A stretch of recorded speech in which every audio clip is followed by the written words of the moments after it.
வணக்கம் நட்பூக்களே, நிலா கிருஷி தமிழ் நாவல்ஸ் சேனலுக்கு உங்களை அன்புடன் வரவேற்கிறேன். கதையை பற்றின கருத்துக்களை கண்டிப்பாக தெரிவியுங்க. அண்ட் கதை பிடிச்சிருந்தா வழக்கம் போல் please like, share and subscribe. Okay, கதைக்குள்ளே போவோம். நான் கயல்விழிக்கிட்ட பேசலாமா? கணீரென்று ஒலித்தது அவன் குரல்.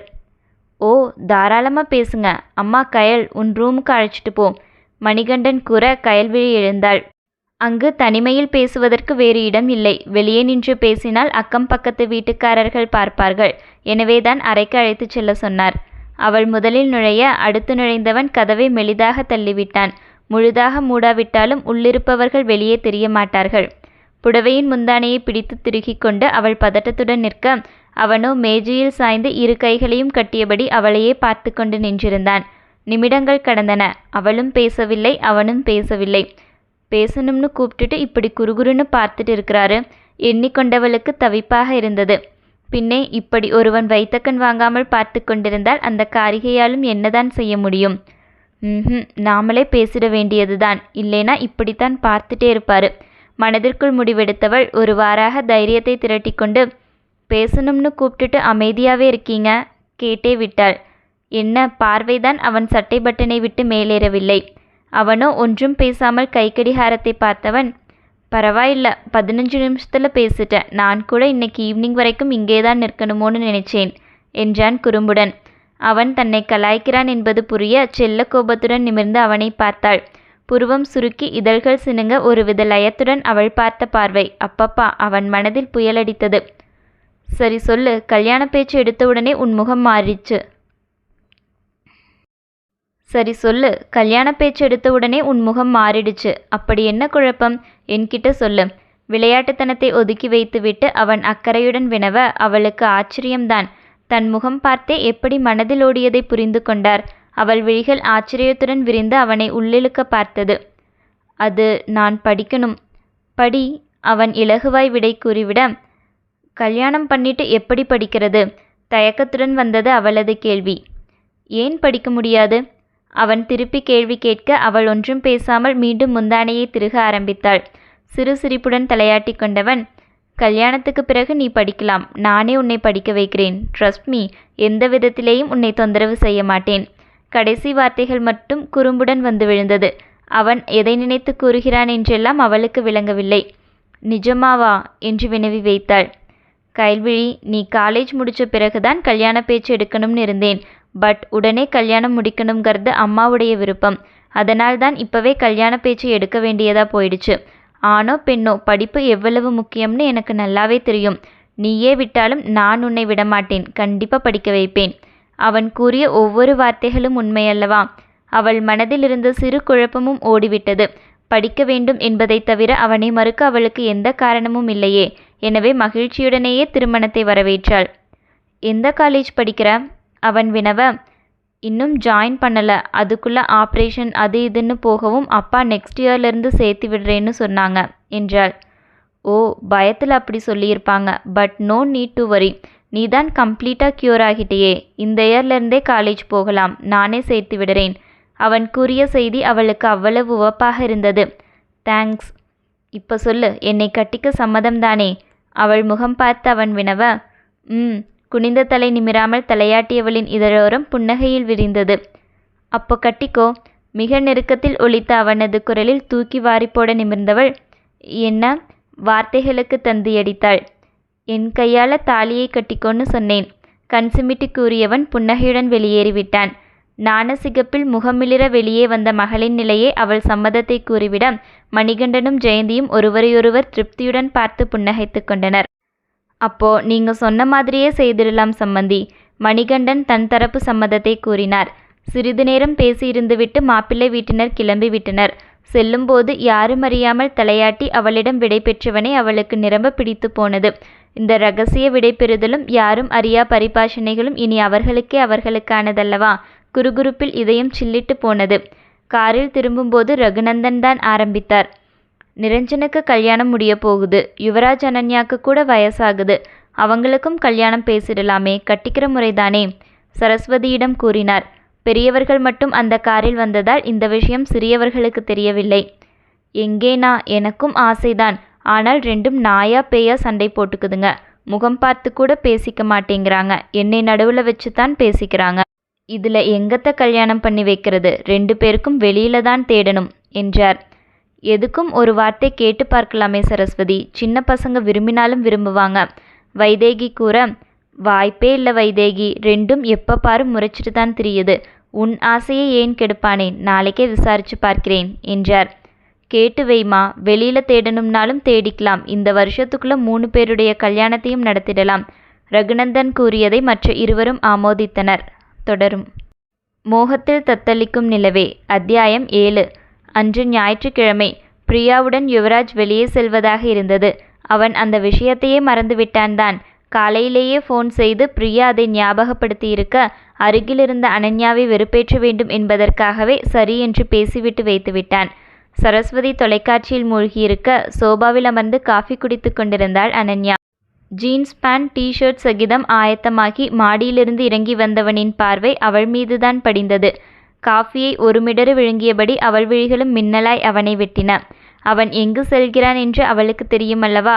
முகத்தில் அப்பட்டமான எரிச்சல் கவிழ்ந்திருந்தது. அதை திருப்தியாய் கண்ணுற்றவன், அம்மா, ஃப்ரெண்ட் கூட வெளியில போயிட்டு வர்றேன். உங்களுக்கு ஏதாவது வேணுமா?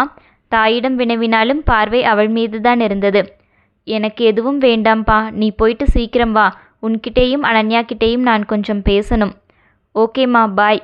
விடை பெற்றவன் அவளை நோக்கி ஒரு மிதப்பான பார்வையை செலுத்திவிட்டு வெளியேறினான். எழுந்து அறைக்கு செல்ல போனவளின் மொபைல் அலறியது. கார்த்திக் தான் அழைத்திருந்தான். இவன் எதுக்கு ஃபோன் பண்ணுறான்? யோசனையுடன் எடுத்து காதில் வைத்தாள். அனன்யா, இன்னைக்கு ஃப்ரீயா? வீட்டில் தான் இருக்கிறேன் டாக்டர். Anything important? பிரச்சனை எதுவும் இல்லை. ஃப்ரீயாக இருந்தால் நம்ம வெளியில் மீட் பண்ணலாமா? நான் உன்கிட்ட கொஞ்சம் பேசணும். எதிர்பார்ப்புடன் அவன் குரல் ஒலித்தது. பேச வேண்டும் என்று அழைப்பவனிடம் மறுக்க மனம் வரவில்லை. யா டாக்டர், மீட் பண்ணலாம். எங்கே வரட்டும்? அவளும் சம்மதமளித்துவிட ஒரு ரெஸ்டாரண்ட்டின் பெயரை குறிப்பிட்டு அங்கு வர சொன்னான். கருநீல நிற ஜீன்ஸும் ஆகாய வண்ண குர்த்தியும் அணிந்து தயாராகியிருந்தவள் கண்ணாடி முன் நின்று ஒரு கணம் தன்னை திருப்தியாய் பார்த்து கொண்டாள். லூஸ் ஹேர், நெற்றியில் கண்ணுக்கே தெரியாத சிறு பொட்டு, சிவந்திருந்த இதழில் லிப்பாம். திருப்தியாய் புன்னகைத்து கொண்டவள் வெளியே வந்து அத்தையிடம் விடை பெற்றுவிட்டு காரை எடுத்தாள். ரெஸ்டாரண்ட்டின் எதிரெதிரே அமர்ந்திருந்தனர் கார்த்திக்கும் அனன்யாவும். எதுக்கு கூப்பிட்டீங்க டாக்டர்? அவள் வினவிக் கொண்டிருக்கும் போதே பேரர் வந்துவிட இருவரும் தங்களுக்கு தேவையானதை ஆர்டர் செய்தனர். உணவு வகைகளை குறித்துவிட்டு பேரர் அகன்றுவிட கார்த்திக்கின் பார்வை அனன்யாவின் மீது படிந்தது. சில நாட்களாகவே அவன் மனதில் சலனம். ஆரம்பத்தில் நட்பாகத்தான் ஆரம்பித்தது. எந்த கணம் அந்த நட்பு அவனுக்குள் காதலாய் உருவெடுத்தது என்று அவனுக்கே தெரியவில்லை. அவளை பார்க்கும் போதெல்லாம் மனதிற்குள் ஒரு மகிழ்ச்சி. வாழ்க்கை துணையாக வந்தால் நன்றாக இருக்கும் என்ற எண்ணம். இன்று மனம் விட்டு பேசிவிடுவது என்ற முடிவுடன் தான் அவளை அழைத்திருந்தான். அனன்யா, முதல்ல இந்த டாக்டரை விடேன். கேட்கவே ஒரு மாதிரி இருக்குது. Just call me Karthik. And நான் உன்னை விட 10 வயசு பெரியவனா எல்லாம் இருக்க மாட்டேன். இலகுவாக கூறி அவன் சிரிக்க அவள் இதழும் புன்னகையில் விரிந்தது. எப்பொழுதும் ஃபார்மல் உடையிலேயே அவனை பார்த்து பழகியிருந்தவளுக்கு இன்று டிஷர்ட் ஜீன்ஸ் சகிதம் அமர்ந்திருந்தவனை பார்க்கும்போது ஏதோ ஒரு குறுகுறுப்பு. ஓகே. பேரர் வந்து உணவு வகைகளை வைத்துவிட்டு அகன்றார். சாப்பிட்டுட்டு பேசலாம், சூடு ஆறிடும். கூறியபடியே அவன் அவளுக்கும் சேர்த்து பரிமாற அந்த அக்கறை அவளுக்கு பிடித்தது. தேங்க்ஸ்.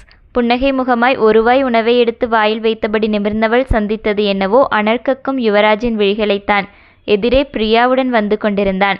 பிரியா, இங்கேயே உட்காரலாம். அனன்யா மற்றும் கார்த்திக் அமர்ந்திருந்த டேபிளுக்கு முன் இருவரும் அமர்ந்து கொண்டனர். கார்த்திக்கிற்கு பின்பக்கம் யுவராஜ் இருந்ததால் அவன் அவனை கவனிக்கவில்லை.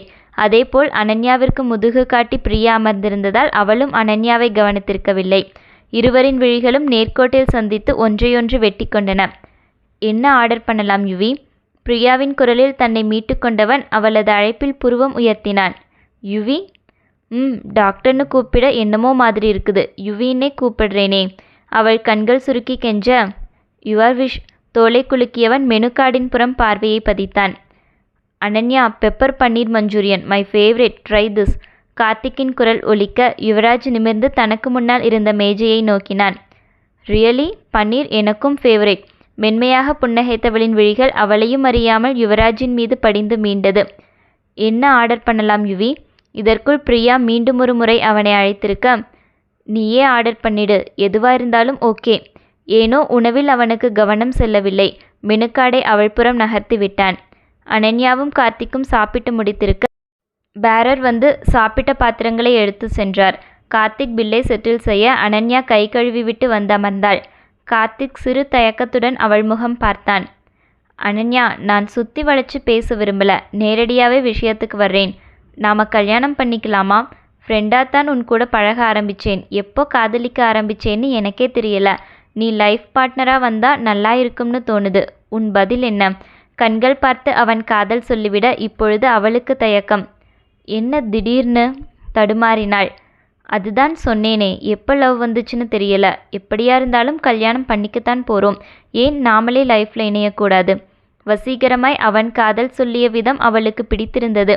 அவளது பார்வை தடுமாற்றத்துடன் கார்த்திக்கை தாண்டி யுவராஜின் மேல் படிந்தது. அவர்கள் மீதே முழு கவனமும் வைத்திருந்தவனுக்கு கார்த்திக் பேசிய அனைத்தும் தெள்ளத் தெளிவாக காதில் விழுந்தது. புருவச்சுளிப்புடன் அவன் பார்த்து கொண்டிருக்க அவன் கவனத்தை திசை திருப்பினாள் பிரியா. யுவி, உன்கிட்ட சொல்லணும்னு ரொம்ப நாளாக காத்துட்டு இருந்தேன். படிப்பு முடியட்டும் அப்புறம் சொல்லிக்கலாம்னு தள்ளி போட்டுட்டே வந்த விஷயம் இப்போ டைம் வந்துடுச்சுன்னு நினைக்கிறேன். Yes, I love you Yuvi. எப்போ எப்படின்னு தெரியல அப்படின்னு சொல்ல மாட்டேன். எனக்கு நல்லாவே தெரியும். உன்னை எப்போ பார்த்தேனோ அப்போ இருந்தே I love you. Love at first சைட்னு கூட வச்சுக்கலாம். But my love is true. ஆடவனின் விழிகள் பார்த்து காதல் உரைத்தாள் அந்த காரிகை. Yes or no?